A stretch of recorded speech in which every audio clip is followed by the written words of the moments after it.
Moses was 120 years old when he died. His eye was not dim, nor his natural force abated.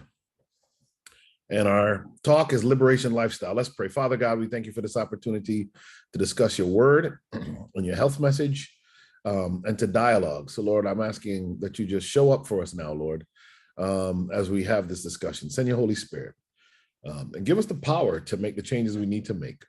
Is our prayer in Jesus' name. Amen. All right.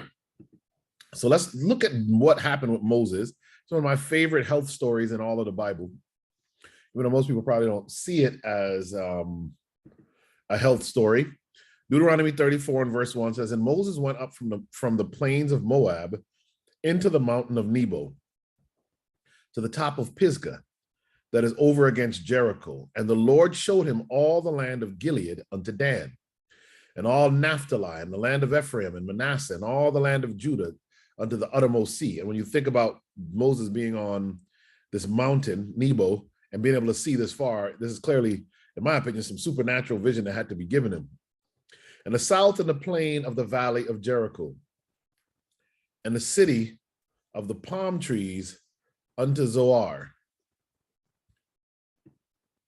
And the Lord said unto him, this is the land which I swear unto Abraham, Isaac, and Jacob, saying, I will give it unto your seed. I have caused thee to see it with thine eyes, but you shall not go over thither. But Moses had sinned, and so he couldn't go over.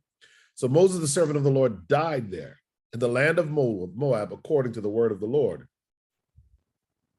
And he buried him in a valley in the land of Moab over against Beth Peor.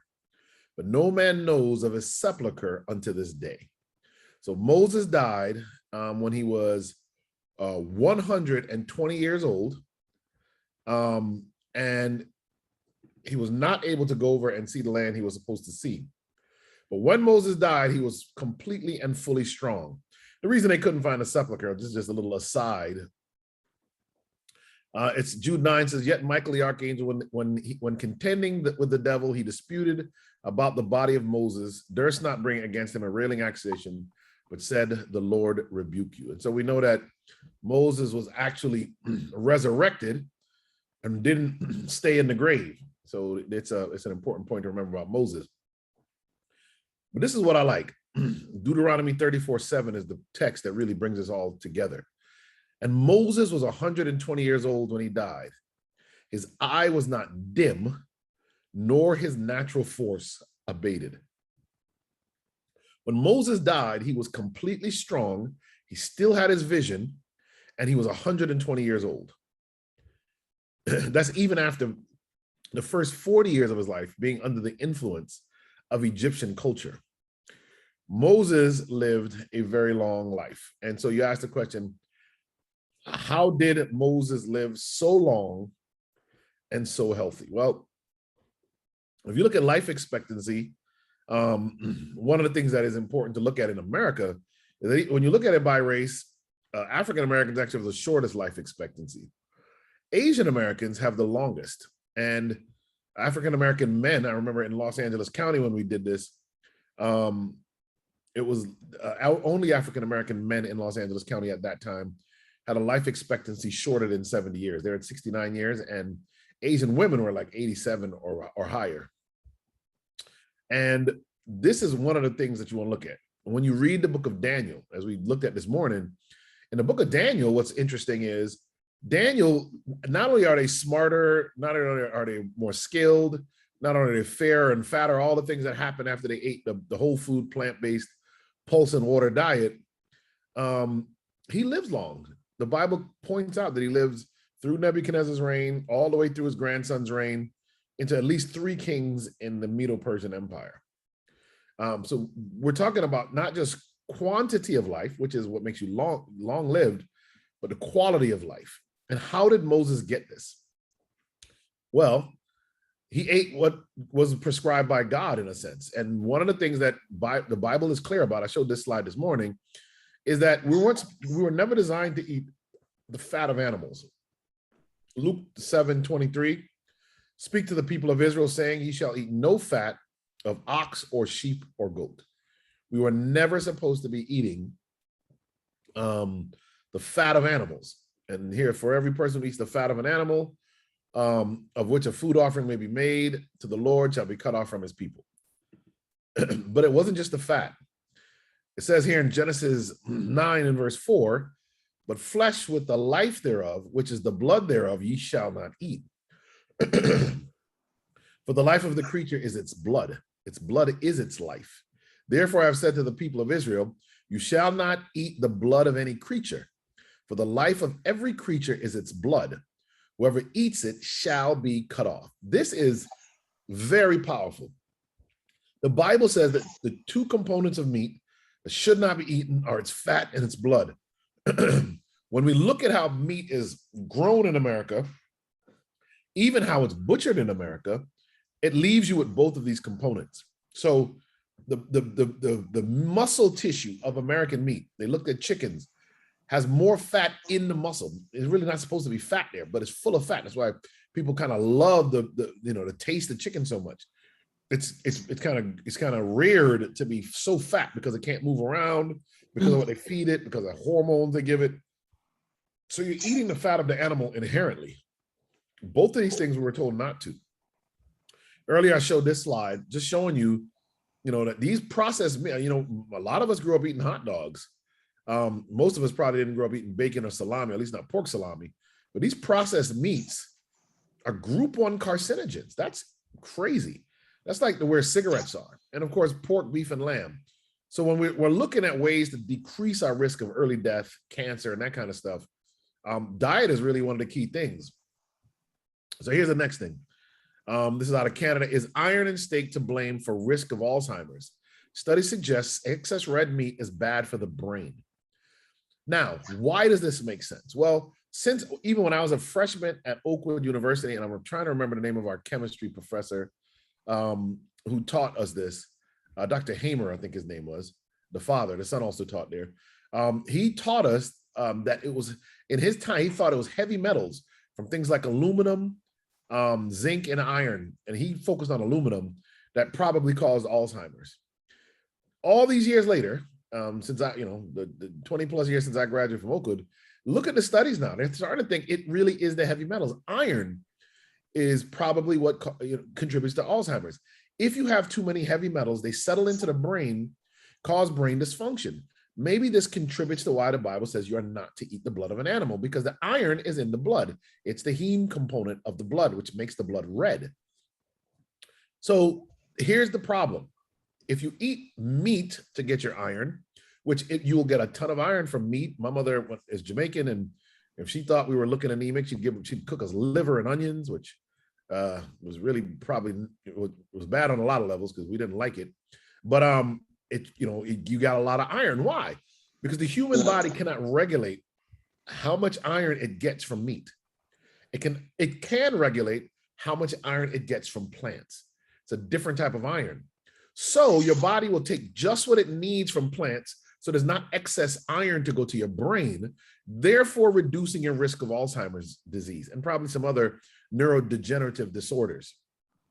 But when you eat meat, you get a flood of iron, all of which you won't need, can't use, especially when you consider the volume of meat Americans eat. This is why even people who seem so healthy otherwise, they didn't eat large portions of food, they were never overweight, yet they wind up with some of these diseases. You don't have to get overweight for iron to settle into your brain and possibly, based on what we're seeing now, cause these things. But it's not just that. The fat, I think I showed this morning as well. The fatty acids can mediate hypothalamic inflammation and even change epigenetic programming, right? There's a lot of talk about the vaccines and how they work and do they mess with DNA. Well, what we know for sure is that when you eat a lot of fat and fatty acids, they probably do exactly that. Mess with your brain and cause epigenetic programming. And that's from Kentucky Fried Chicken, McDonald's, all kinds of places. And this inflammation is linked with brain fog. So it's one of the worst things that can happen, clearly, is for you to get brain fog. And this is what a lot of people complain about. This is why I think as a physician that you get a lot of people who are going through bouts of depression, even anxiety possibly, because of this inflammation in the brain. Inflammation is our big enemy. The Adventist health message is an anti-inflammatory message. COVID is a pro-inflammatory disease, and that's why like COVID is wreaking havoc the way it is.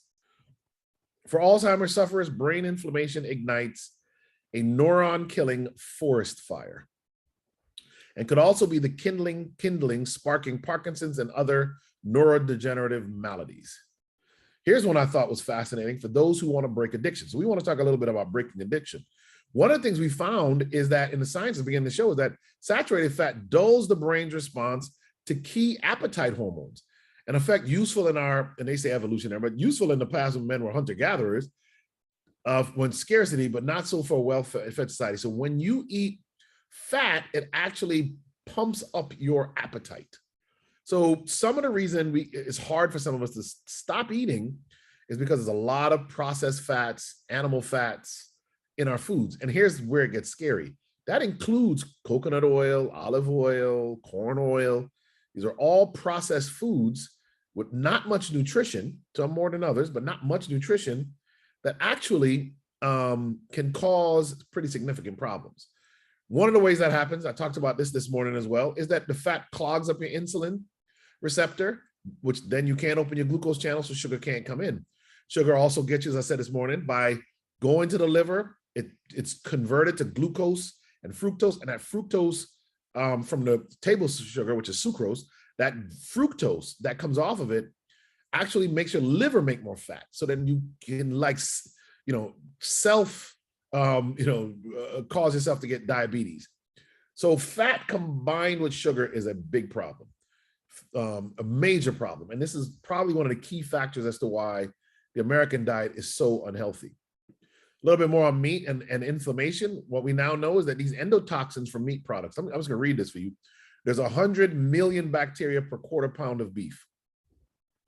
The endotoxins, which come from the bacteria, exist even after the meat is cooked or even placed in acid, like being put in your stomach. Saturated fat and meat products help the endotoxins cross the gut wall into the bloodstream, causing inflammation. So when you eat this meat, it crosses the blood, crosses the gut barrier, goes into the bloodstream, gets into your brain, and it causes this inflammation we were just talking about. It probably leads to dementia and other problems. And this is what's scary. There's 100 million bacteria per quarter pound of beef. And of course, this is just looking at meat consumption by ethnic group. And African Americans lead in every one of the types except beef. Beef is Hispanics, I think, eat the most beef here. But you can just looking at this, you can see that this is massive consumption of meat that has increased drastically. Let me read from Ellen White. God chose to restrict the diet of the children of Israel for their good. He even promised them that he would take all sickness away from the midst of them if they would be obedient and follow him fully. He gave them angels' food morning by morning, but what a pitiful sight do we see in the camp of Israel. Men and women are weeping in the doors of their tents, and there is heard the pitiful cry, would to God we had died by the hand of the Lord in the land of Egypt, when we sat by the flesh pots and did eat bread to the full. Exodus 16:3, our soul, say they, loatheth this light bread. Ellen White goes on to say, God for their good restricted their diet, but they rebelled against God's requirements and thought themselves better able to choose their own food than God was to choose for them. And they would not submit to God's requirements. The results was disease and death in the wilderness. And then she says this, just so will it be with modern Israel. God has given them the light upon the health reform in these last days, that his people may reform their unnatural habits and come into a more healthful condition where their bodies and minds might be preserved in a good condition of health for their good in this world and their eternal happiness in the next world. Our Redeemer proposes to lead the people of God through to the heavenly Canaan if they will be led by him. Moses didn't make it in, and that generation did not make it in. They died in the wilderness. So let's talk about what do we do. Let's talk about liberation nutrition. I want to start where one of the things we talked about today, and that is brain performance. I talked about this earlier today. So if you want your child to do well in school, here's this. This is public school 244Q in New York. adopted a full vegetarian policy, and as a result, the BMI, which is weight compared to height, overall, meaning that theoretically the kids lost fat, BMIs have gone down and kids get sick less often. The school's standardized test scores even ranked 11th in the state. The other 10 schools with higher test scores have no English language learners, and they all have gifted programs, neither of which applies to PS244Q. They went vegan at the school, and the school performance got better. Why? Because they probably fed these kids breakfast and lunch, therefore having a major impact on what they ate. I mentioned this morning. Blueberries do this, right? Blueberries may boost brain function for kids. I won't get back into it. The antioxidants and the new phytonutrients in blueberries are so good for you. They actually increase the flow of blood in your brain, which is the opposite of what animal products do and high salt diets do and so forth. So these healthy fruits, colorful fruits, dark fruits like blueberries, if you look at blueberries, they don't spoil like like a banana or an apple does. The antioxidants help them to stay fresh longer. So blueberries are at the top of the things, and foods like blueberries, dark grapes, dark raspberries, etc., are good foods to eat because they don't spoil easily, which means they have a lot of antioxidants. Of course, the greens and vegetables are incredible superfoods.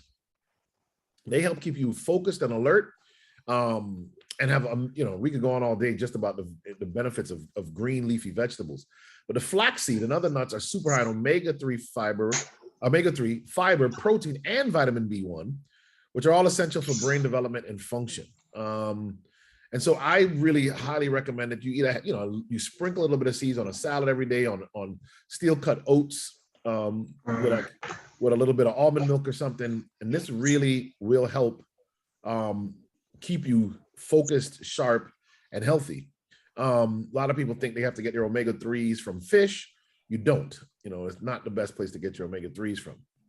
So when we talk about this liberation lifestyle and liberation nutrition, we know that the devil himself wants to bind us around nutrition and diet. And Ellen White, when she has in the Great Controversy, this is where Satan himself is talking. And at page 338, it says, "We must exert all our wisdom and subtlety to deceive and ensnare those who honor the true Sabbath. We can separate many from Christ by worldliness, lust, and pride. They may think themselves safe because they believe the truth, but indulgence of appetite or the lower passions confuse judgment and destroy discrimination will cause their fall." You see that? Indulgence of appetite. So what do we know? We're going to talk a little bit about the way that this stuff is addicting again. We know that the prefrontal cortex is the frontal lobe behind your forehead bone. This is where the seal of the living God will go. And there's a whole thing. This is dopamine pathways here. This is glutamate, GABA. These and endorphins, these all are good for producing feelings of euphoria and pleasure in the brain, especially this green one, dopamine. So when you eat unhealthy foods, what the food industry is trying to do, when they design potato chips and honey buns and Twinkies and Pop-Tarts and all this stuff, they're trying to get you to release more dopamine with those foods than with anything else, because then you're going to crave those foods. And they do it. I talked about this morning. They asked the question, bet you can't eat just one. And that's telling you that they've designed the foods to keep you eating. And the New York Times put out this article, how the actual food triggers addiction like neuroaddictive responses. And they do this by finding your bliss point. This is a salt bliss point. They find exactly the right amount of salt to get the most dopamine release, the most pleasure out of a person, so that when they sell it, it's really hard to put it down. And they do this. You've not read Michael Moss's book, I recommend it. They do this by mixing salt, sugar, and fat. And then there's, of course, the vanishing caloric density. And this is, I think I talked about this morning as well. You eat like hot Cheetos or regular Cheetos, cheese puffs, cheese doodles, Takis, this kind of stuff. When you bite into it, it crunches and it melts in your mouth. So you get the crunch, but your brain never gets the food like a cucumber or an apple would give you. And so it melts. So your body keeps thinking, well, I need more. I need more. I need more. Nothing is actually getting to me. Of course, these Takis, I see a lot of kids with this. Now, this is an aside. But kids really have fallen in love with some of these really hot stomach foods. This is Takis Fuego. And kids will eat a lot of it. And I mean, you can look at the ingredients. I won't get into that today, but burning holes. I mean, we're seeing kids coming in with gastritis because they're eating these foods and they're like burning holes in the child's stomach because of the ingredients and the amount of the stuff that the kids eat and so forth. But we're seeing more and more of this. We talk about sugar. This is another aside just to make sure I throw this one in there. But when we eat a lot of sugar, which of course, a lot of these foods, everything from Takis to potato chips, a lot of them have a high glycemic index. And so you get a lot of sugar. But when normally a white blood cell will take a toxin like coronavirus, bring it in, engulf it, and then use vitamin C to absorb the toxin and start again, right? So the vitamin C is used, you do that. Now, when you eat sugar, right, in order for the vitamin C to do what it does, it needs to have a 50 times concentration. But when you eat sugar, sugar is pulled into the cell along with the vitamin C. So it dilutes the amount of vitamin C. And that's why it doesn't work well. The white blood cell cannot do what it's supposed to do. So drinking orange juice to get your vitamin C is counterproductive because you're going to get some vitamin C. But because the fructose in the orange juice is stripped from its fiber, you're also going to get a ton of sugar. So you're not going to get the same effect of vitamin C as if you ate the orange and didn't drink the juice. We can talk more about that later. So of course they've started supersizing us and so forth. I talked a bit about marketing today. I think I'll only say that this is how they get us hooked, right? They spend fortunes. Money spent to advertise on Black targeted TV channels, 135 million for fast foods and other restaurants, candy, sugar, drink, snacks, 2 million for yogurt and 100% juice, 0 for plain water, fruits, and vegetables. So it's stacked that, especially in poor Black and brown communities, this is what they're pushing. And you can see it here. Childhood obesity, don't take it lightly. The doctor's up here saying, no, be careful. Don't let government-sponsored program. And just below it, my kind of shopping spree. She's double bagging McDonald's. This billboard says it all. Desayuna rápido por $1, right? And, me encanto, I'm loving it. So they're targeting certain people with some of this to try and to make a profit, honestly. This is so we have food deserts. And there's a whole lot we talk about on our slave food program about this, but you can see these food deserts. Fast food is a $170 billion industry. The chains target low-income communities and cluster in neighborhoods with 30% fewer supermarkets than upscale areas. And the sad part is that a lot of this is subsidized. The fast food industry was heavily subsidized through small business association loans back after the riots during the time of Nixon in the late 60s, early 70s. And so the government helped fund all the proliferation of fast food in poor neighborhoods of Blacks, teenagers. But also even in rural white America that happened. So federal dietary guidelines, this is what the federal government tells you to eat. You see this? This is a really tricky slide. They tell you to eat 58% of your food is fruits and vegetables. The green is grains and corn. Protein, meats, and nuts and beans is 10. Sugar, oil, and salt is just here. But this is what the government actually subsidizes. This is what our tax dollars actually pay for. Sugar, starch, oil, and alcohol is 74%. Are they pulling the wool over our eyes? Are they tricking us? Absolutely, right? Nuts and beans, meat and dairy. Meat and dairy is the big one, the blue one here. Vegetables and fruits, you can't even see, it's such a small sliver. But you can see they subsidize very different to what they tell us we're supposed to eat. The sugar and starch is the 11% there. All right. And if some of you may remember, if you're old enough, and maybe they still make it, I don't think so,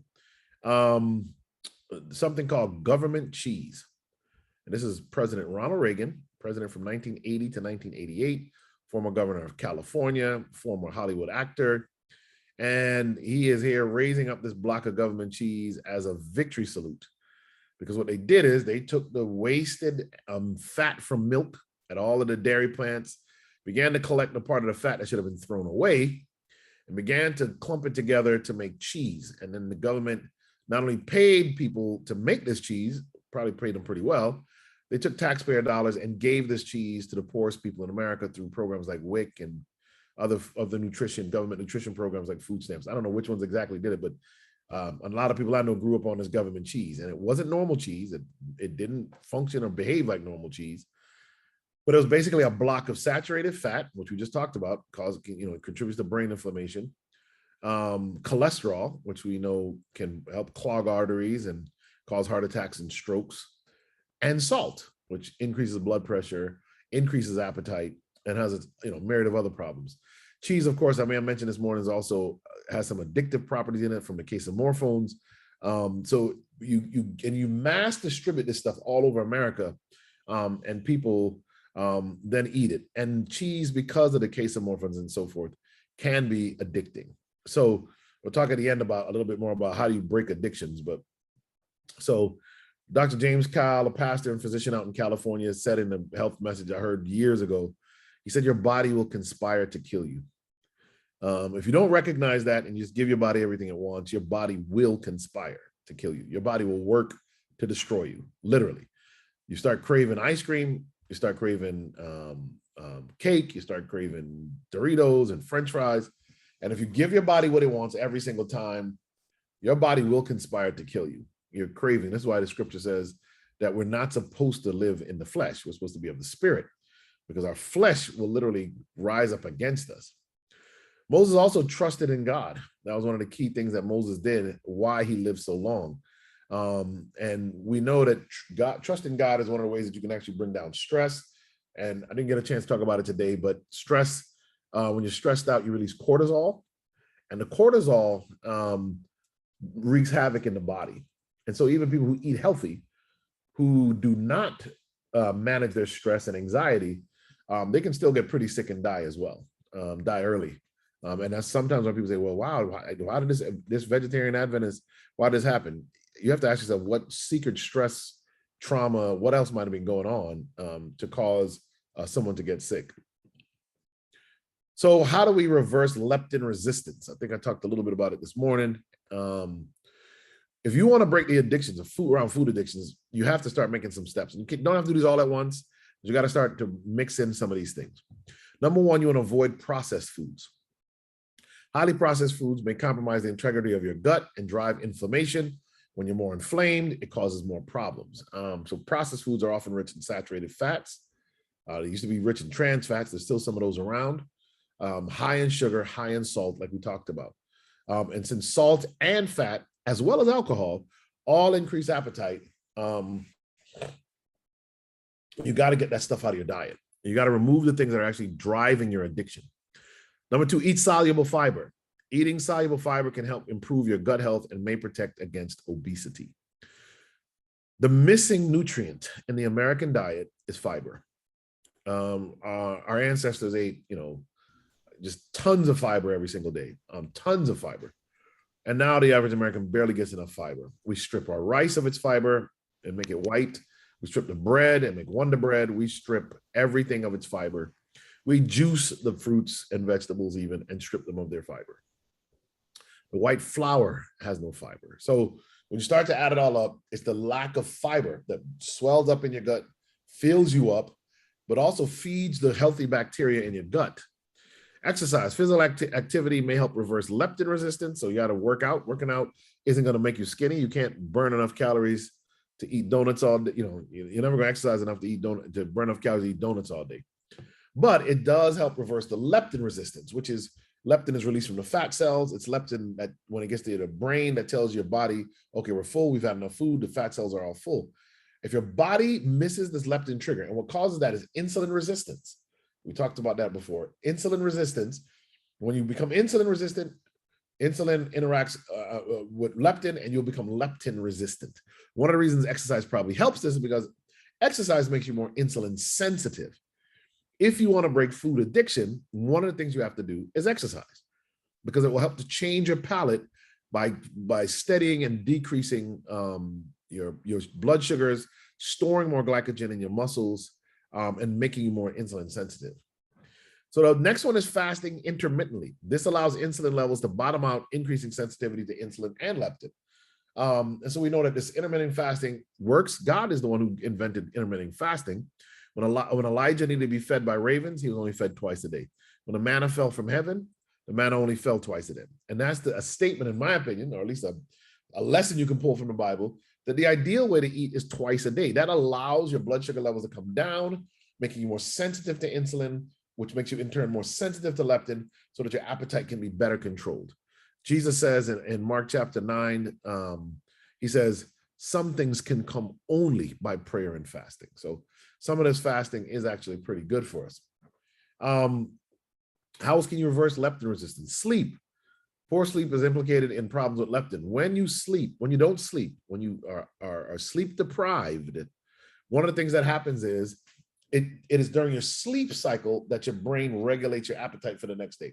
So they've done studies where they keep one group of men up all night and one group of men get their sleep. The guys who get their sleep eat less calories the next day. Then they reverse the groups and it still happens. And as we just looked at, part of that probably is because when you fast, you allow yourself to get insulin sensitive. Sleep allows the brain to recalibrate. And so not getting enough sleep is a problem. The next one is lower your triglycerides. Having high triglycerides can prevent the transport of leptin from your blood to your brain. The best way to lower triglycerides is to reduce your carb intake, and not just carbs, it's sugar. If your carbs consist of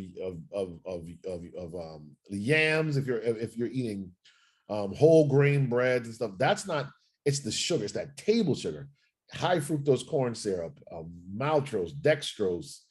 They got a million names for this stuff, corn syrup. All of this stuff, even a lot of stuff that we try and substitute with, like honey, it's going to get fructose to your liver, and that's going to make you produce fatty acids. And those fatty acids, when you eat a lot of sugar, will go to your brain and make you less sensitive to leptin, which means it takes longer for you to get full, which means you eat more, and the cycle continues. The last one is eat protein. Eating plenty of protein can cause automatic weight loss, which may result from an improvement in leptin sensitivity. Also because proteins take a lot more energy to metabolize and store as fat than fat does. Fat, it takes nothing. When you hear people say from your lips to your hips, that's fat. When you eat fat, it goes into your digestive system, it's absorbed into the bloodstream, and the fat doesn't have to go through any changes. It just gets deposited directly into your fat cells.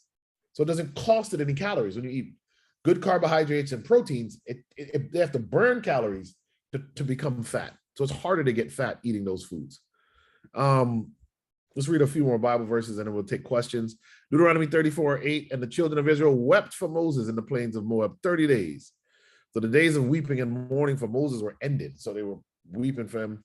And Joshua, the son of Nun, was full of the spirit of wisdom, for Moses had laid his hand upon him. And the children of Israel hearkened unto him and did as the Lord commanded Moses. And there arose not a prophet since in Israel like unto Moses, whom the Lord knew face to face. And let me say this. The other sermon I did this morning was on the table of showbread. And one of the things as I'm studying, I'm finding is God is calling us to gain victory over sin, to have the character of Jesus Christ. And that's where Moses was. Moses spoke to God face to face. He went up into Sinai and dealt with God and had to leave everybody else behind. Part of that is having the kind of mental clarity that it takes to be able to have your character developed and purified in order to learn the lessons, to be humble, to discern and detect a deception. We don't just have the health message so we can live longer or so we don't have to take medication. It is so that we are spiritually more fit, spiritually more clear-minded, so we can make decisions for eternity better.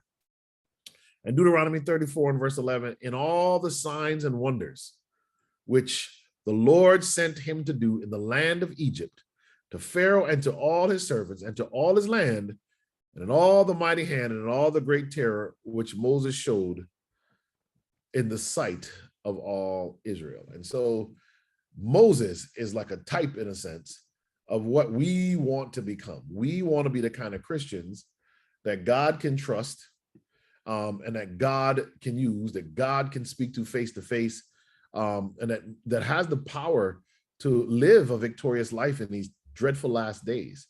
So our health message is more than just about blood pressure levels and cholesterol levels.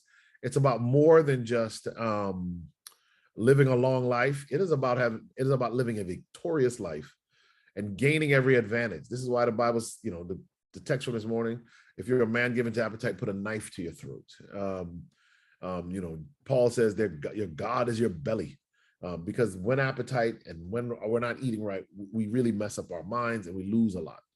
So I'm going to stop there. And I don't see Paulette on right now, but I'm going to ask her to jump on, and then if anybody has questions, we can spend the next few minutes doing that. Okay. There's a question in the chat about what is intermittent fasting. I put a brief answer there, but could you explain that a little bit more? Absolutely. Let me open up the chat as well so I can see it. And please put your questions in the chat, or you can, turn on your speaker also. So they also ask, can you drink abundant water? Oh, you can. You said it. You can't actually drink a lot of water. It's actually very. Because they want that. They want something going into their mouth when they're not. It's actually, water. If you intermittently fast properly, you're not going to starve. So there's many ways that you can do it. Honestly, there's some people who just eat during a window of the day. So from like 8 a.m. to like 3 p.m. or whatever. Some shrink the window down, some open the window up. I would say that, the best approach is just the biblical approach. When you get up in the morning, you have your devotional, your worship. If you can do a little workout, and before your workout is when you might want to drink, like some kind of smoothie or like a green smoothie or something like that, and not count that as one of your meals. And then you get up and you get in a workout. If you can get in a good workout, the advantage of working out on an empty stomach is that you burn all the glycogen stores in your body, in your muscles. When you burn all the glycogen stores in your body, now your body has to go to fat reserve for energy. So if you're trying to lose weight, working out on an empty stomach actually is smart. And you need to be, when I say empty stomach, it needs to be 5 hours since your last meal. And that will actually naturally help you lose weight, make your exercising actually far more beneficial and productive for weight loss. But I'm not really talking about weight loss right now. When you talk about intermittent fasting, one of the things that happens is if you eat the first meal, so let's say your first meal before you go to work at 7 a.m. If your second meal is at like 2 or 3 o'clock in the afternoon, but you eat really, good portions of food both times, lots of leafy green vegetables, foods that are calorie sparse but nutrient dense is what you're looking for. And if you do that, food will last because it's very fibrous. It's your body's going to feel way down deep. There's a break point in the intestines, and when you go beyond that and nutrients are still being released, it tells your brain, we don't need food. We're getting all the nutrients we need, so you can last longer on those fasts. If you don't want to do 2 meals a day, you can still intermittent fast, because you can eat that first meal early in the morning, like 7. You can eat a meal 5 hours later at like 12:30, and then you can still eat another meal, the lightest meal, after 5:30 at night. Ideally, two meals are probably enough, but if you really need 3 meals, and like they always say, you eat dinner like a king, lunch like a prince. Breakfast like a king, lunch like a prince, and dinner like a pauper. And when you do that, and you see the size of your portions come down, eating breakfast early sets your appetite to think, okay, we're not starving today, so we don't need to eat extra food. So what studies find is when you skip breakfast and you intermittent fast and eat at 1 o'clock in the afternoon for lunch, you're so hungry, you actually end up eating more calories for the day than if you had eaten breakfast. So intermittent fasting is spacing your meals to allow your insulin levels to come down, to increase insulin sensitivity, leptin sensitivity, and all those different things. And another question is, what are good carbs and good quality proteins on a whole food plant-based diet for a type 2 diabetic? Great question. So good carbs are natural plant carbs. Once they're processed is the problem. So brown rice is a good carb. White rice is not. If you're going to eat a bread, an Adventist-owned company that you guys have probably heard of, Ezekiel 4:9 bread, they make a very good sprouted bread, which is, I think, a very healthy bread to eat. So good carbs are like when I'm in Jamaica and they make yam and dashin and chocho and all these natural foods that come right out of the ground. Those are good carbohydrates. They're starches. They're not sugars. So it's different. But when you say, all right, I'm diabetic, but you're going to eat a Snickers bar, you're going to eat a Twinkie, you're going to eat a Pop-Tart, that's just sugar, sucrose. And it is going to run your blood sugars way up because of all the things I talked about with it actually having glucose in it and having fructose in it, because that's what sucrose is. It's glucose and fructose bound together. So you don't want to eat those types of foods. You want to eat very complex carbohydrates that are sort of raw, like natural plant-based foods. The proteins, good proteins come from lentils, which are also good carbohydrates, black beans, chickpeas, garbanzo beans, tofu is actually good. Tempeh, seitan, and some of the other foods like that are very good protein sources. And there's more, the protein in the plants is, to me, a better quality protein, doesn't come with the risk of animal protein. So if you're diabetic and you find some of those proteins, those are very good ways to eat. And there's another question about meal planning. It's, well, there are a few questions. What kind of eating schedule do you recommend if people eat only 2 meals a day per your recommendation? Do you recommend a snack or 2 or nuts if you only eat 2 meals a day?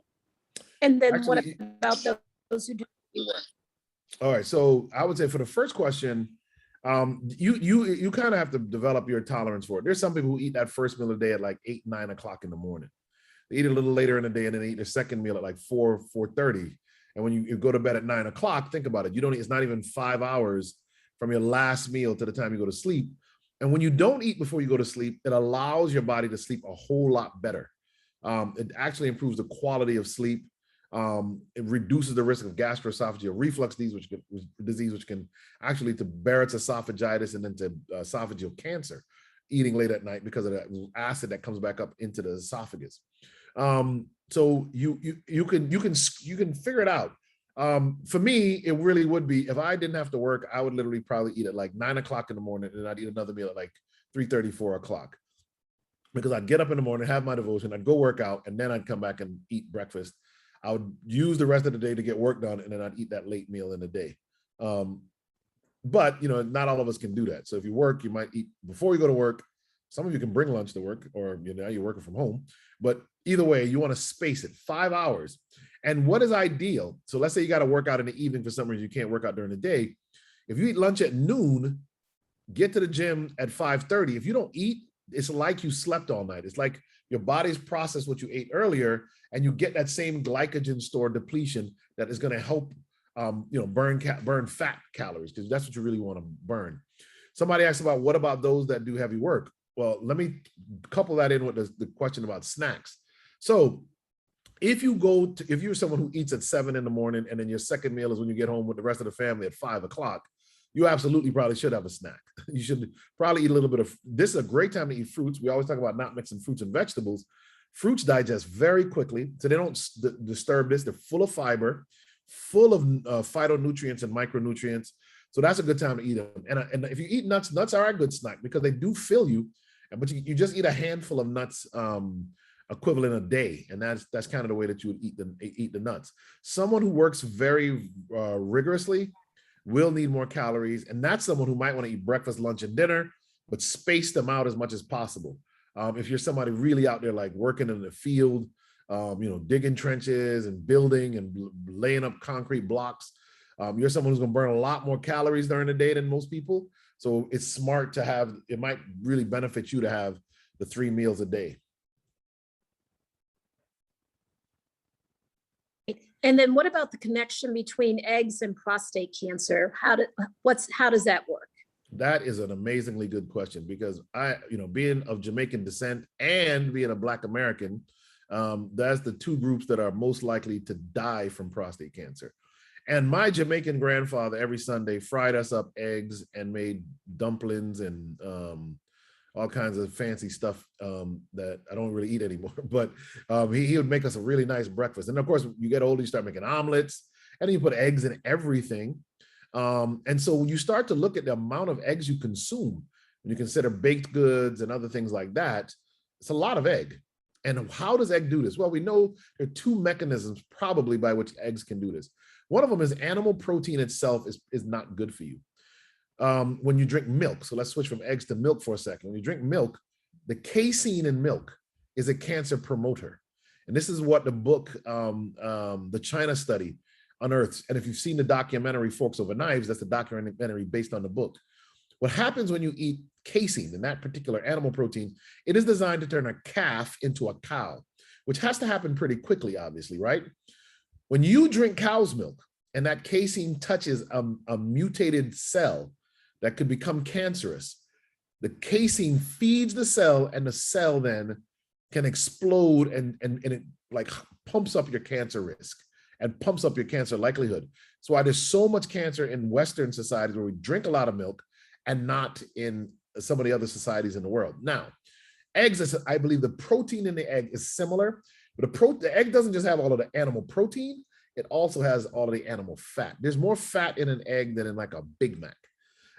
So there's a lot of fat, and the fat probably also contributes to this. This is heartbreaking because I know a lot of people love eggs, but let me tell you, there's a new product. If you need an egg substitute that is plant-based, it's called Just Egg. And it doesn't mean just egg like it's just egg. It means like justice egg, like because they're probably trying to save some chickens.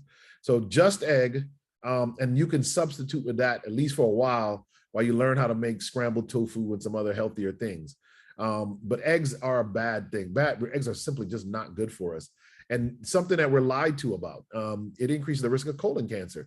And you think about how many people, when I used to go to the gym younger, these guys would take a thing of whey protein, cow's milk, and drop 3 raw eggs in it, shake it up, and guzzle it down because they're going to make them big and strong. They probably didn't know that it was actually increasing their risk of heart attacks, strokes, and cancers all at the same time. So definitely got to be careful.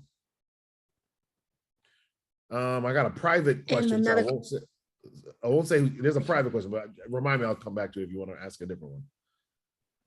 No. You can go with the private question first, and then we'll do that question about eating at 1 p.m. and 6 p.m. Okay. Sorry, I was still sharing. Somebody just private texted me.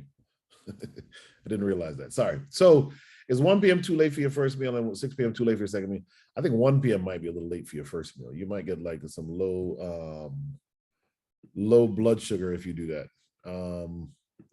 So I would probably not want to eat one, but again, each his own. If you function well that way, go ahead. I would argue you want a meal earlier in the day than 1 o'clock p.m. Because if you don't, you're going to probably eat way more at 1 o'clock than you would have eaten at 8 or 9 o'clock. That would be the drawback. And what about if you want to, do a whole food, plant-based type diet in, in a third world country?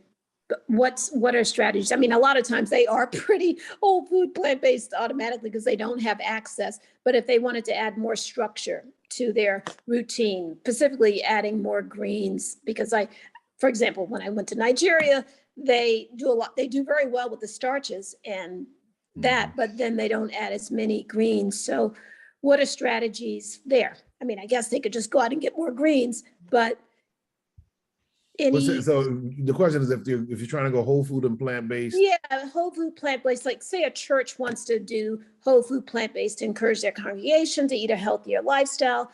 What would be strategies that church could do in their congregation to implement that?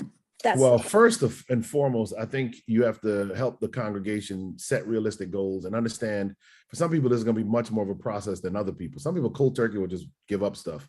A lot of people aren't going to be able to do that. So I would say what the church would want to do first and foremost is model good behavior. You go into some churches, even on Health and Temperance Day, and they're serving, foods that are completely not healthy, and so you're not modeling what you're asking for, which is not easy to do, but you got to model it. That's the first thing the church wants to do. So when every meal at the church should be a healthy, whole food, plant-based meal, even when it's not Health and Temperance Day, so that people understand, wow, I can make this food and it tastes good. Secondarily, I would say cooking classes. So you can't just say, eat this way, showing people how to eat this way and walking them through, each meal of the day. So maybe the first cooking class and the second and third are just around early day meals, how you make scrambled tofu, the kind of toast that you can use, how you can make, there's all kind of ways to make very healthy pancake type things and so forth that are full of fiber. You put flaxseed and all that kind of stuff in it. So you teach the cooking part of it for different meals and different setups so that people learn to like the food. Because if they don't learn to like the food, you're in trouble. But the third thing then is you got to also help people have access to the food. And some of our churches are in neighborhoods where there's no Whole Foods for miles. So, to get to healthy food is difficult. I encourage churches, if they have land or if they have access to land, it's amazing to start a community garden. I also say if you can get in touch with local farmers or farmers markets, you can either have farmers markets in your parking lot on Sundays or have a little bus that meets at the church and you take people to farmers markets every Sunday so that people get better access. There are CSAs that you can order and local farms will ship vegetables to you, so the church could negotiate with a farm to have less expensive stuff shipped directly to the church that you distribute. And then you teach people how to cook it, because they'll send you some food, the vegetables you've literally never in your life heard of. I was in one in California and I got stuff and I was like, I'd have to look up what it was and then learn how to cook it. So those are types of things that you can do, but you definitely got to teach people, you got to model it. And then you got to give them access. You actually have to have a way to do that so that they can actually get the foods. And some of that really is, you may eat, and then you have to really help people with clearing out some of this stuff, because our houses are often overwhelmed with the standard American diet fare. I mean, and you got to, it's like when I used to teach nicotine cessation classes for the Veterans Hospital when I was a resident in Loma Linda, one of the first things I say is, listen, before you quit smoking, you've got to quit the love of smoking. So you got to go in your house and everything that says Marlboro, Newports, Camels, every t-shirt, ashtray, pen, throw it all away. And then deep clean your house to get the smell of cigarettes out of your house. Same principle applies to food. You're not going to be victorious if you leave the forbidden fruit in your house. So, you don't want to leave that tree in the garden. You got to get it out. So the Doritos got to go, the hot Cheetos got to go, French fries have got to go, as you learn to make better options. So you buy an air fryer. You learn to, you can bake the potato. Some people bake the potato first, cut it up into pieces, and then put it in the air fryer. There's no oil, there's no salt. You get a crispy piece of potato, and a whole baked potato is only like 70 calories. The equivalent amount of French fries is magnitudes higher because of all the added oil, and then the salt doesn't do it any better either. So the church can be critical in teaching people how to do this and then bringing resources to people, because I think that's sometimes a part of it. And then, if you really got fancy, you would honestly have like a meal service, where when I was in Guam serving as a missionary, that's what would happen. I mean, they would have a thing where you could just pick up the meals for like a week in a box, and it was like ready made, and you could, go home and just basically heat it up or just do some minor alterations to it, and you'd have food for the week. I mean, that would be that's the next level, but things like that can be done. Was that with Brenda Davis in Guam? Because I know she did a meal of vegetarian intervention program. She wasn't there when I was there, but she may have started it. So she may have been the one who started it. Awesome. And there's another question. I saw two there. It's been said that eating and drinking at the same time during your meals is not ideal. Can you elaborate on what happens when you eat and drink simultaneously? How does it impact your digestion? In order for the acid in your stomach to work, the pH has to drop to a certain level. When you pour water or juice or whatever in your stomach and it's not the same pH, one, it means that the body has to deal with that, then drop the pH in order to digest the food properly. What happens in your stomach is critical, because when the acid reaches the food there, it breaks down some of the bigger compounds so that digestion is eased later on in the digestive tract.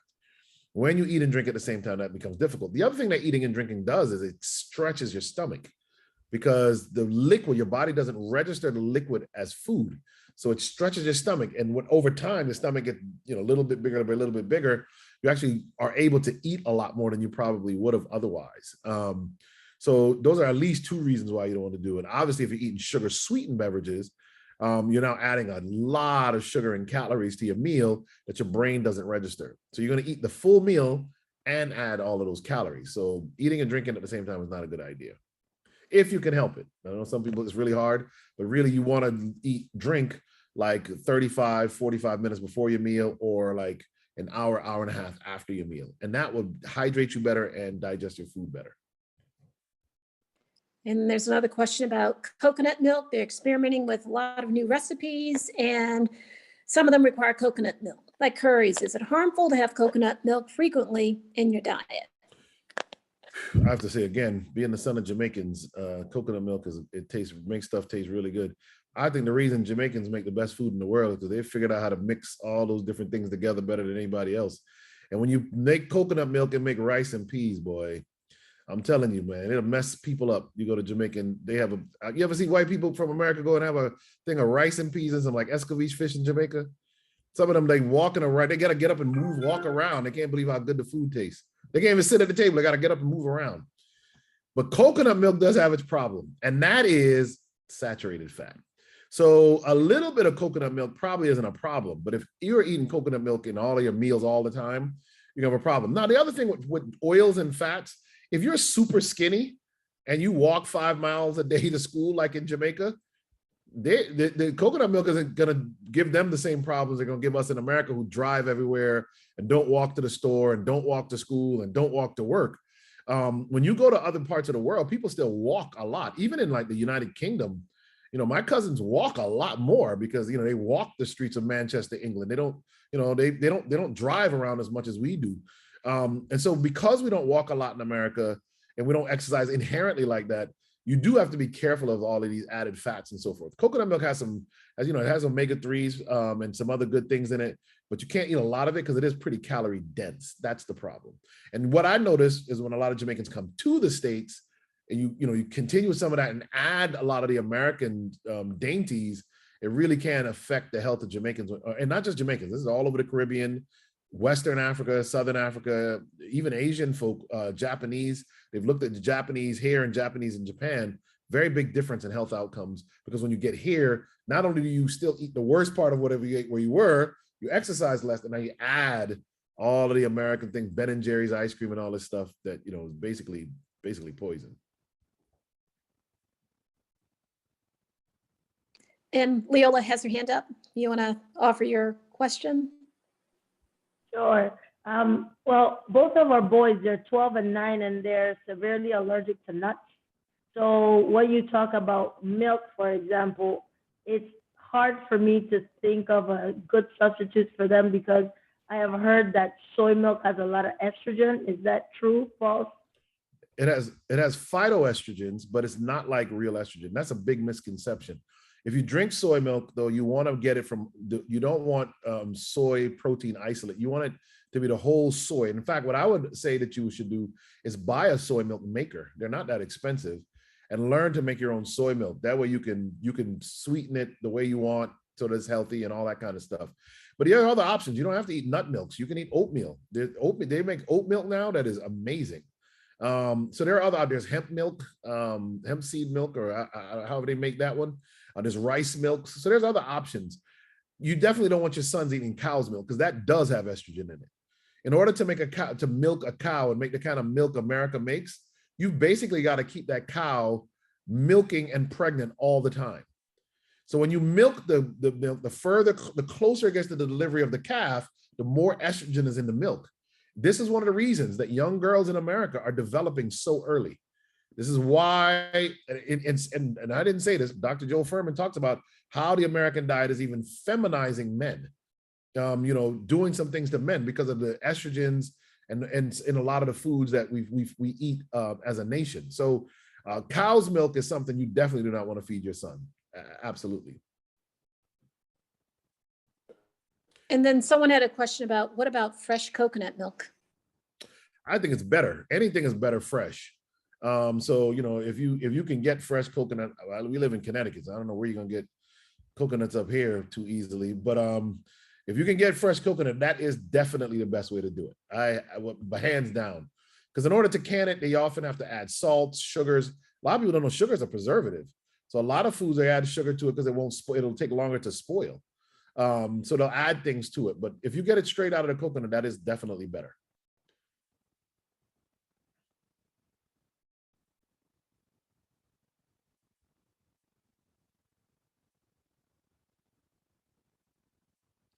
Does Donnell have his hand up? There's one, Donnell James, I see a hand up. Is that a hand up? Yes. Okay. It was really interesting listening to you talk about the coconut milk, because I'm Trinidadian, and like sometimes I'm tempted to put coconut milk in like everything, so my question was about protein, because I feel like vegan and vegetarian proteins, a lot of them are heavily processed too. So are there some that we kind of need to stay away from too? Because like I said, really the processing, and some of them like are really processed that you can't even recognize what they are anymore, so any advice on that? Absolutely. You are 1,000% right. Processed food is processed food. And that's a major problem for us as Seventh-day Adventists. When I was trying to go vegetarian, literally what we switched from was meat to those foods. Now, there was a study out of Stanford University that compared people eating the veggie meat stuff compared to real meat. And overall, the outcomes were better, but it's still not best. This is why we talk about whole food, plant-based. Because as a meat substitute, you know what the best meat substitutes is? Jackfruit. It is popular. And in Jamaica, I was in Jamaica and I said, you can eat jackfruit and use it as meat. And everybody, the people look like they're going to stone me because they're used to eating jackfruit sweet, right? The sweet jackfruit. But what we found is the green jackfruit in India, because so much of the population is vegetarian, they take it and it spindles. It actually breaks apart. Like the best way to describe it is like pulled pork. So people are taking jackfruit. You go to a vegan restaurant in America now, they barbecue the jackfruit and make tacos out of it, and you almost never know the difference from the green jackfruit. You go to Whole Foods and get a can of it, rinse it, take all the brine off, rinse it. It's pretty amazing. So you can actually buy the jackfruit and do that. Of course, there's mushrooms, and again, Jamaicans don't like. I don't know what it is with Jamaicans and mushrooms. I bring up mushrooms, they don't like it, but mushrooms actually are anti-angiogenics. In other words, they stop your body from making new blood vessels. Well, in order to have cancer, your body has to make a lot of new blood vessels. In order to get super fat, your body has to make a lot of new blood vessels. Mushrooms actually stop that process and are actually a decent meat substitute. As long as you're eating the mushroom out of the grocery store and you're not, you know what you're doing if you pick them from outside. So that's another one that people often use. But I want to go back to very lightly processed things like the seitan, the tempeh, and even the tofu. Those are very, very lightly processed. Seitan, I think it is the one that's barely processed. You can almost still see the soybeans. And a lot of people have issues with soy, but the estrogen in soy is actually protective against breast cancer. The studies are overwhelming. It is a phytoestrogen. It's very different because there's a different spot on the estrogen receptor that it plugs into. So those are very healthy. So, and the other thing, of course, is beans. And if you get the recipes, you can actually make very good bean patties, bean burgers. I know you Trinidadians like roti, and roti is some good stuff. But you can make the roti with tofu instead of with meat. And it tastes really good. There was a lady in Loma Linda that made a vegetarian, there's a Trinidadian lady out there when I was in residency. She made a vegetarian roti that was to die for, because she would make it with like tofu and stuff and lots of vegetables and curry it down. It was actually really good. And remember, protein comes from green leafy vegetables, broccoli, all that is full of protein. There is more protein in 100 calories of broccoli than in 100 calories of steak. Never forget that. So when you switch to a whole food plant-based diet, you actually, as long as you eat good portions of vegetables, you'll get all the protein you need. And there was a private question. What about the soy milk for women that have menopausal symptoms? Some women, they get the hot flashes. They find that a cup of soy milk helps them with the hot flashes. I would say not just soy milk, but edamame is a good thing to learn to snack on. The edamame is the whole soybean, has the phytoestrogens, and you should, if a woman is going through menopause, she should give that a try, the soy milk, the edamame, and give it a try for a few weeks to see if it helps ease up her symptoms. Menopause symptoms are almost unheard of in countries where they eat soy inherently, like in Japan. Almost unheard of. In fact, in places like Japan and other parts of the world, girls don't even know what a bad period is. They don't have long, heavy, painful PMS cramping, none of that. And there's two reasons. One of them is because of the natural phytoestrogens they get from soy. The other one is because they don't eat dairy milk. When you eat lactose in dairy milk, it breaks into glucose and galactose, and the galactose actually messes with the ovaries and causes a lot of the problems many women in America have around their menstrual cycle every month. So removing dairy products and adding soy products in a healthy proportion, obviously, just eat soy all day, can be helpful. And then there's another question there about, can you make seitan with vital wheat? And yeah, you can. I'm sure you can. I have to say, I learned. I know a lot about medicine and nutrition, but I don't know how to make a lot of this stuff. My wife does that, so I can call her down if you want me to ask her. Yes, you But I'm sure you can. It's a wheat product. It's the gluten out of the wheat, and this whole thing about gluten. Let me just comment on that. There's this huge fear about gluten, but there's a very small percentage. I think it's less than like 1% of people actually have like a true gluten problem with celiac disease, where gluten will really make them sick. Maybe another 1 to 2% have gluten sensitivity, but this whole craze around running away from gluten, what the real problem is that a lot of our wheat has become genetically modified, and the amount of processed wheat products that we eat. That's really probably more the problem than the gluten itself. Because the plant gluten, and I don't know how many of you know of a place, I noticed a few West Indian and Jamaicans on here. Eden Valley in Jamaica is a vegetarian, it's the #1 selling vegetarian meat product on the island of Jamaica. And my good friend from Oakwood, Alton Scott, owns a farm outside of Kingston, and I've been to his factory a few times where he makes these products, and he owns the company. And he takes a lot of that stuff out of his veggie meat substitute products, and all over Jamaica, people eat a lot of his stuff. So there are ways to get better products as well. I don't know how we get his product to America, but I wish we could.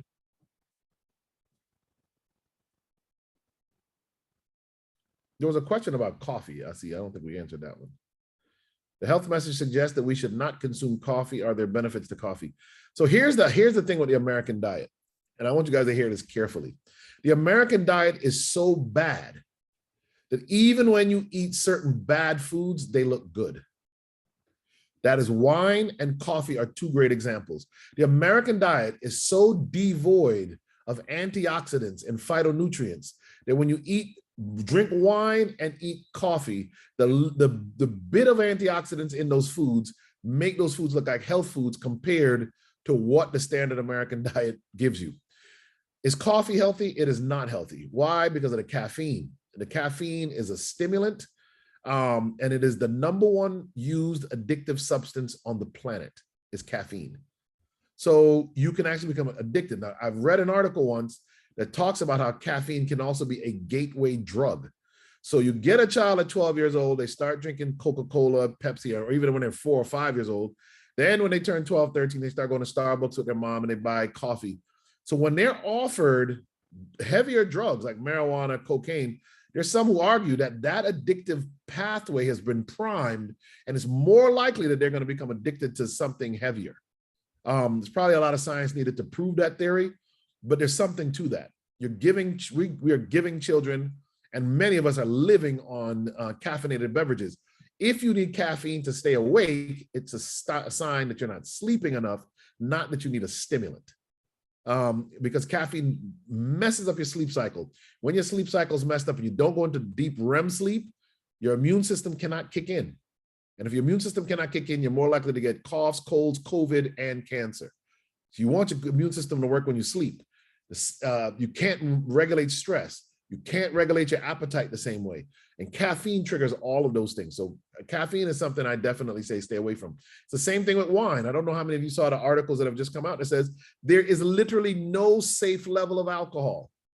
I hope you guys saw that, because some Adventist people are wine connoisseurs and drinking liquor. That's a shame.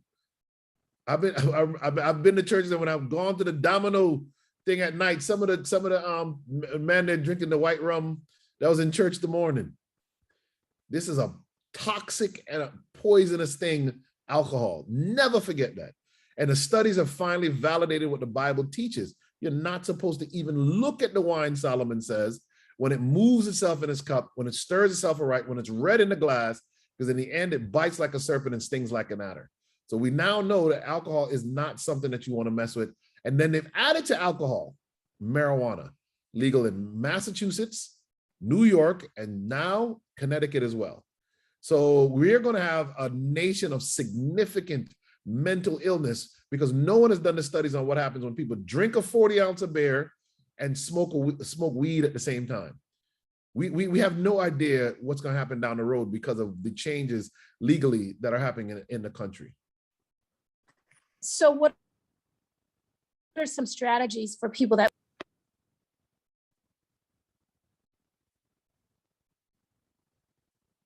You cut out, Paulette.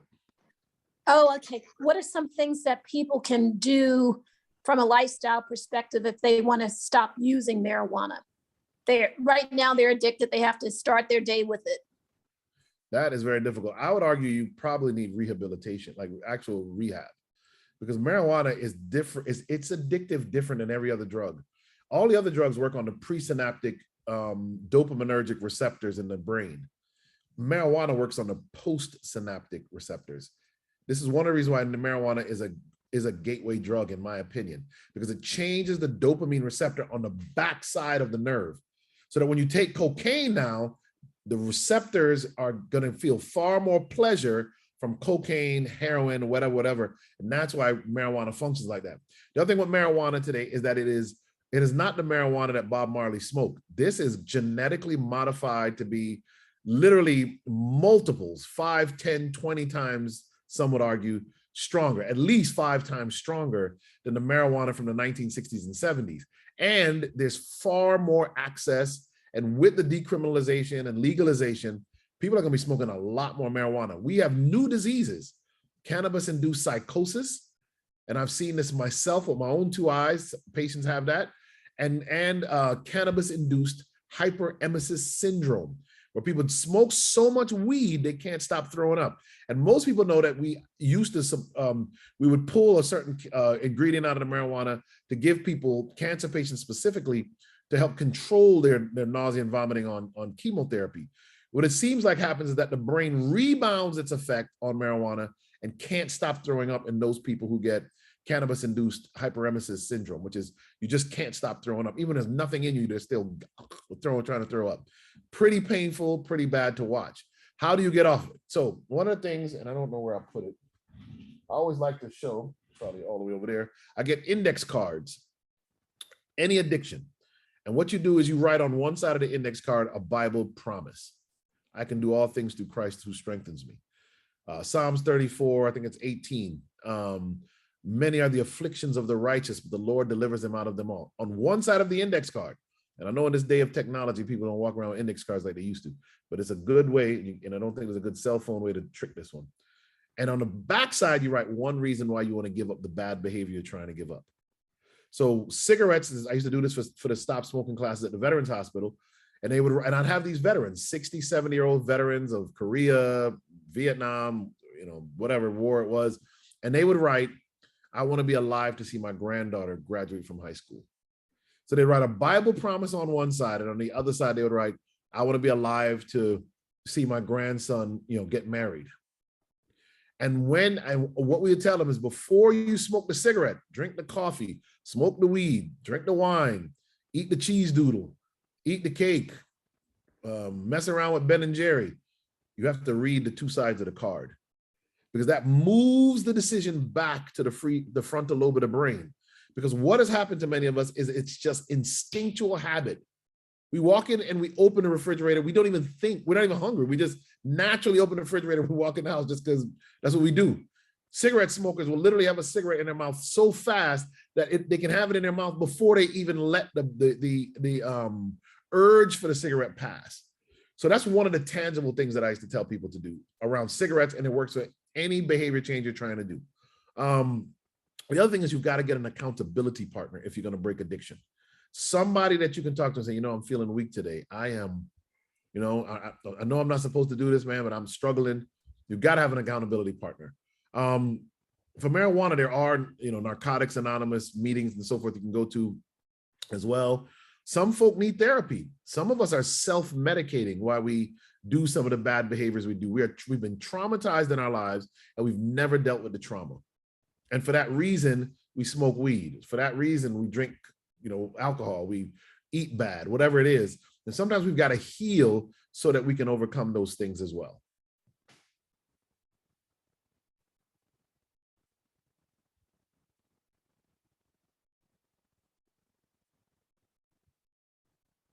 You're muted.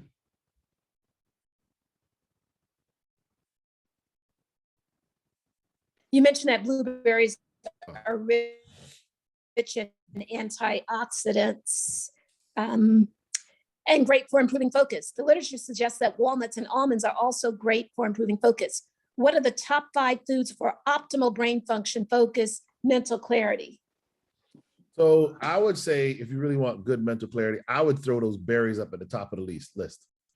Number 1, the berries are like blueberries. I'd put those way up at the top of the list, and all of the berries like them. They're very, very healthy, and they're very good for brain function. The second one I would throw up there is probably dark leafy greens, like in Jamaica, like callaloo. Here in the States, like collard greens, turnip greens, dandelion. Those things are so rich. Remember when God gave us greens? He gave us greens after sin entered the world. He sent man out of the garden to eat the herb of the field. Those are greens. And I think personally, as a physician, the reason God did that is because he knew in our fallen state, in a world that was now deteriorating, we would need the antioxidants, the protein, the fiber, even the chlorophyll itself in green vegetables all have health benefits for us. So I would say first the berries, second the greens, third the beans. So I would throw in there lentils and all the different types of beans. Lentils is literally what Daniel requested. Pulse translates to lentils.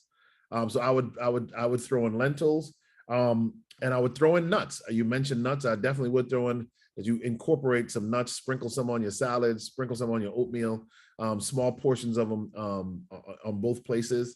I guess the fifth thing would be other types of vegetables. So I'd say like, I would throw in there maybe broccoli and so forth for it. And I would also throw in another one, water. Water is very good for your brain. Drinking enough water, make sure you drink a lot of water. Water really does do a good job hydrating you, which helps with circulation. The brain needs really good circulation. That's why exercise is not a food, but exercise is also really good for brain function. It pushes new blood, circulates the blood through the brain, helps with clarity, decreases stress, all of which is good for the brain, and helps you sleep if you make sure you get in some exercise every day. And one person sent me a private message. They used marijuana juice to cure their son's asthma. What are your thoughts about that? So marijuana does have some medicinal purposes, but the truth is the vast majority of people in America using marijuana are doing it because it is kind of the drug of the day. Bob Marley, Peter Tosh, Black Uhuru, I could name all of those great reggae bands from way back in the day. They did a better job spreading the gospel of Rastafari and marijuana than a lot of Christians did spreading the gospel of Jesus Christ. So there are people all over the world who are hip on all of this stuff and smoke weed simply because it's cool and it makes them feel better, not for any medicinal reason. My aunt, Eva, was a very conservative Seventh-day Adventist, Jamaican. She lived in England for a while, lived in Rhode Island for a while, died in Florida. She lived the last days of her life out in Florida. But she was very health conscious, followed our health message to a T. If we wanted fruit from a tree, even my aunt was in her late 60s and 70s, she'd run up the tree and get the stuff for us. And she would use marijuana as a medicine, but she understood that if you boil the marijuana and you don't add milk to it, the THC is not absorbed.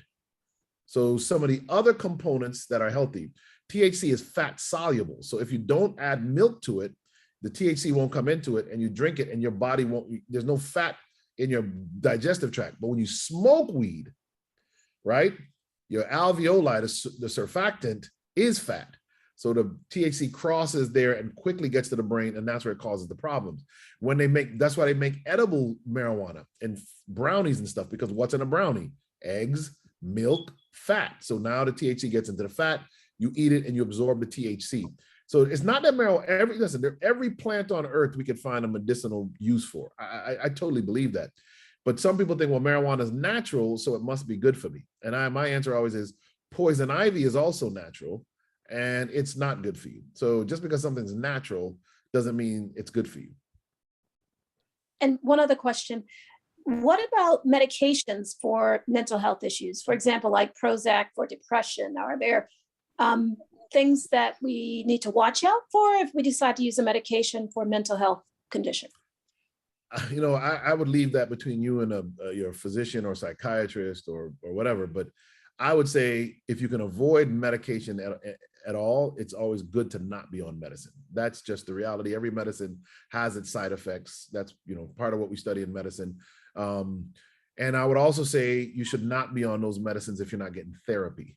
If you're not, and I would argue, and I hope the Seventh-day Adventist Church steps up at some point and really creates a better network of where we can go to find Christian counseling. And now that we can do these things virtually, now that has become chic, that means that we can get good people who believe in the three angels' messages, believe in our health message, who believe in the redemptive power of the blood of Jesus Christ doing the therapy. Because if we can get to that point, a lot of people can be healed without medications if they change their diet, increase their alcohol, and drink water. Now, there are people who will need the medicines. They have been so damaged, so scarred, whatever has happened, things that they may have taken before, and they may really need the medicine. So they do need to check the side effects list and be very careful with it. But again, I would leave most of that really up to you and your provider, except to say that our church could step up if we had a system of finding such professionals pretty easily so that people can get help when they need it without having to go into the world where sometimes they believe so different from us that it can really cause a problem with someone's faith.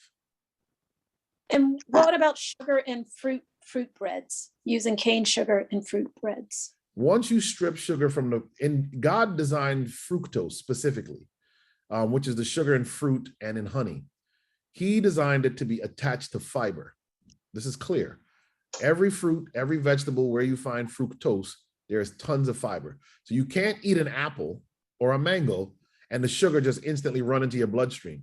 You've got to process through all that fiber to get the sugar. So the sugar is being processed much further down in your digestive tract, and the fiber is going to feed your healthy bacteria in your gut so that the fruit is not going to have the same effect on your body as if you juice the mango or juice the apple and you drank it, right? So if you take sugar and you take it away from the fiber, it's going to be the same effect. It's going to do the same thing to you. It's the fiber that makes fruits healthy with the fructose, the sugar. The only other place in nature you find fructose unattached to fiber is honey. And then God put bees to protect the honey. So you can't just go and get as much honey as you want either without getting stung by a whole bunch of bees. So God designed it so that you're not supposed to do that. So again, if you have a teaspoonful a day of whatever sugar and you whatever fruit sugar and you drop it into your tea, that's probably not gonna make a big difference in your long-term health. The problem in America is if you read the label, there's sugar in ketchup, barbecue sauce, there's sugar in bread, there's sugar in the Subway. When Subway sandwiches went to Ireland and to open up stores, the government of Ireland, their health ministry, made Subway register their bread as cakes. The bread that we eat when we go to Subway in Ireland, they said, nope, it has so much sugar, you can't call this bread, it is a cake. Think about that for a second. That's how much they put sugar in things you don't think there's sugar in. And why, when we try to lose weight, it's so hard, because sometimes we're like, oh, I'm gonna eat healthy. I'm gonna go to Subway and eat a half a Subway sandwich. And you don't realize you're eating 2 pieces of cake with some lettuce in the middle. I have a question for you. I heard what you said about coffee. I grew up with coffee, but I love coffee. I don't drink coffee like American people every day or twice a day. I drink coffee when I want coffee. Is that bad? Because I don't know how to take it off from my diet, but I love coffee. When I want to get coffee, nobody can stop me.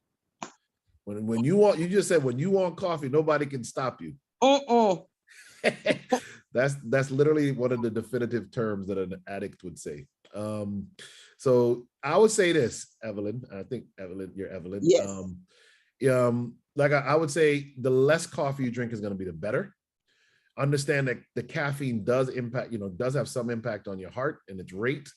There are other reasons why you don't want to drink coffee. It opens the lower esophageal sphincter, caffeine, so that you get more acid reflux, trouble with digestion. I could go on and on and on. But I think if you have recognized that you like coffee, you don't drink it every day, that means that all you need to do is begin to space the days between your coffee doses until you space it so far out that you never have another coffee.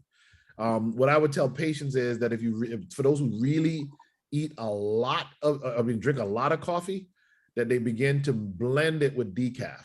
Decaf coffee is not ideal either. The way that they decaffeinate it is not very healthy.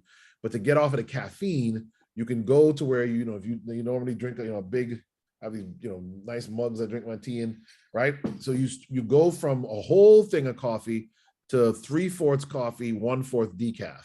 And over the weeks, you might do that for a week, and then the next week you make it half and half, and the next week so that you can wean yourself off of the coffee, because the number one cause of migraine headaches in America is caffeine withdrawal. But my problem is, when I drink coffee, I can go to bed right away. I don't drink coffee every week, but every 2 months or 3 months for a week, I can drink coffee. But I can drink coffee and go to bed. You're not making your case here, Evelyn. You don't understand. You can drink coffee and go to bed. It means that I can drink coffee and go to bed. That's like my uncle would say. He could drink a whole bottle of rum and drive home and no problem. So it's the same kind of thing. The fact that you can drink coffee and go to bed means you have a lot of tolerance for it. That's what that actually means. So I'm not judging you. All I would say is, if you can go months without it, then you really don't need it. That's all I would say. I will try. All right. Just try. Try. And there's one question about vitamin D.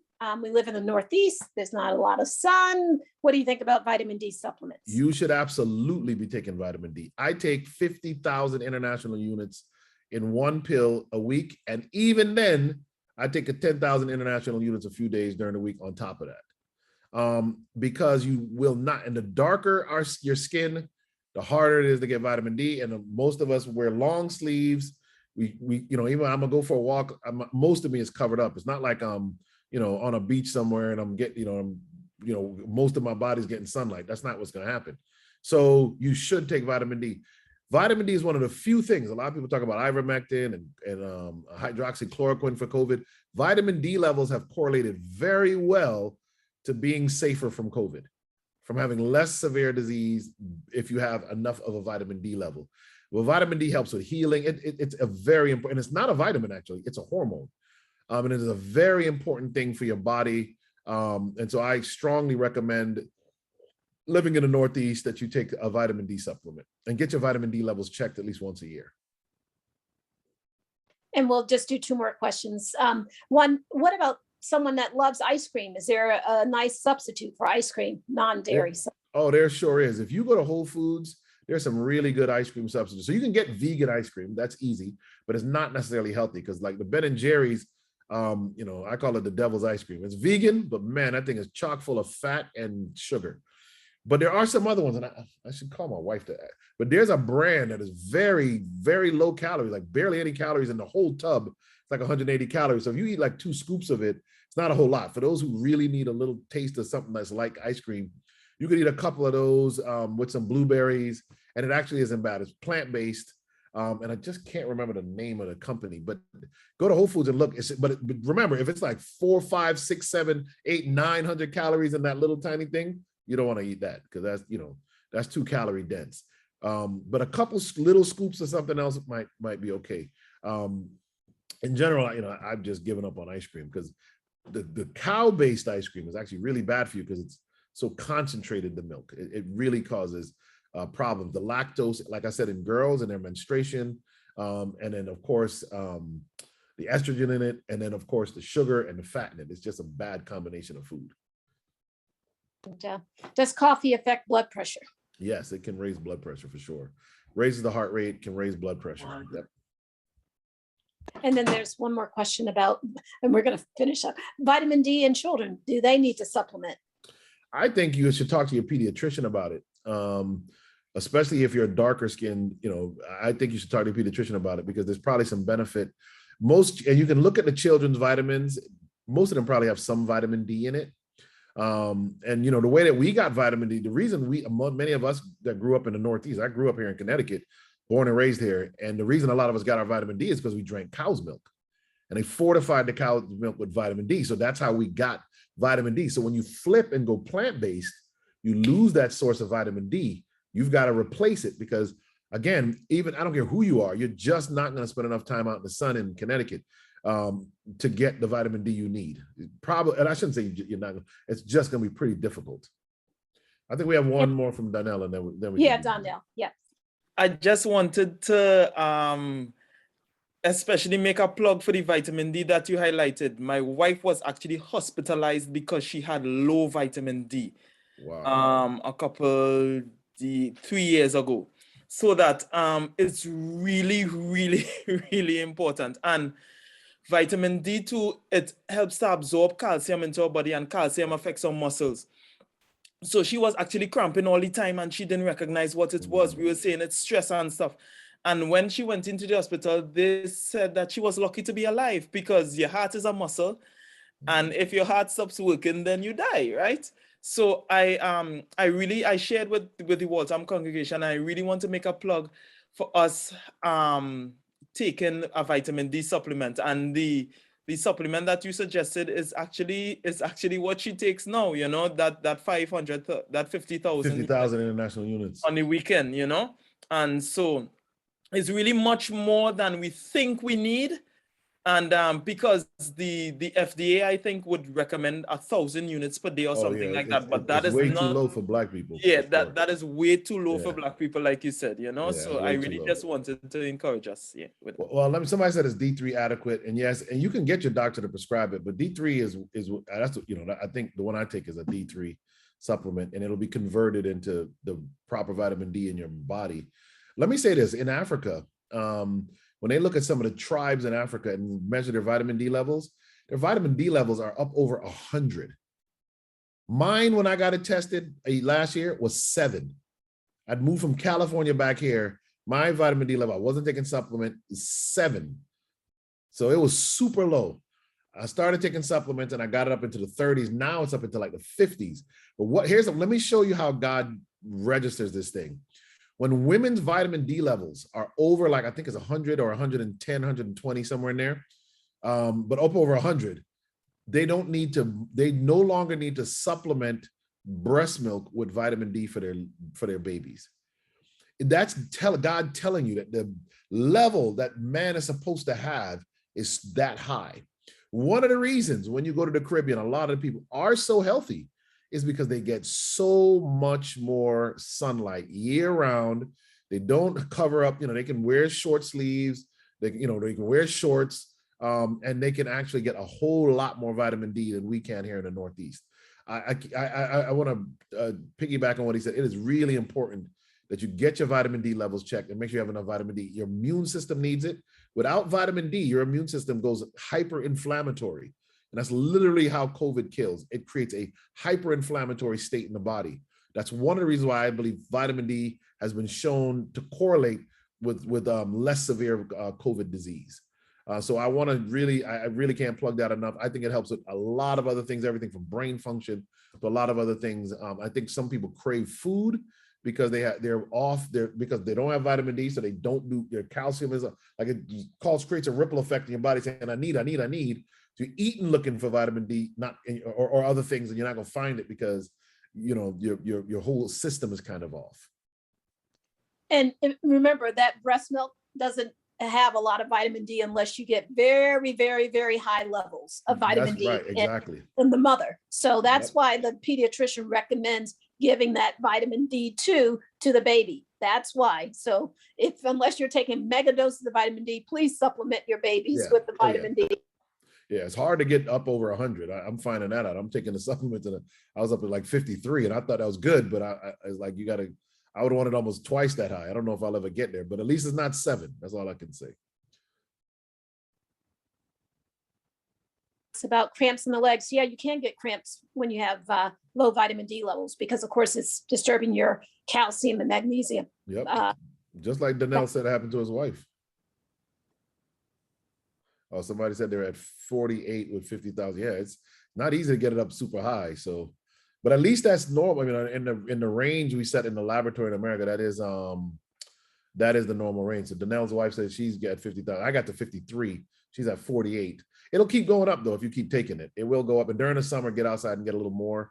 Get it from the sun. I would prefer I got all of mine from the sun, but that's in Connecticut. That's going to be pretty, especially coming in the next few weeks. The sun is going to start setting earlier and earlier, and you get off from work and it's already dark. You get up to go to work and it's already dark. It's just not going to happen. And what about someone with inflammatory bowel disease? What level of vitamin D in their blood should they aim for? I would say just to make sure you're at the top end of the normal range is what your doctor's gonna say. But I would get it up as high as you can get it up. There's such thing as vitamin D toxicity. So you don't want to get crazy with your vitamin D supplementation. So that's why I say you should get it checked, because then your provider can actually your physician can actually write your prescription if it's super low and get you the right dose, and then keep checking it. But I would say no matter what your condition, inflammatory bowel disease aside, you need to make sure you have good vitamin D levels.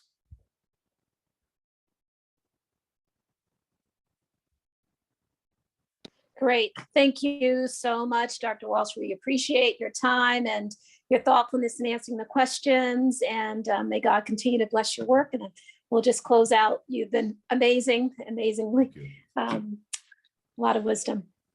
Dear Heavenly Father, we thank you so much for bringing us together this afternoon to learn about how to take better care of our bodies. And we praise you for Dr. Walsh's ministry and his work, and continue to bless him mightily, and be with all of us as we go on this journey of embracing better health, the health that you've designed for us to have. Amen.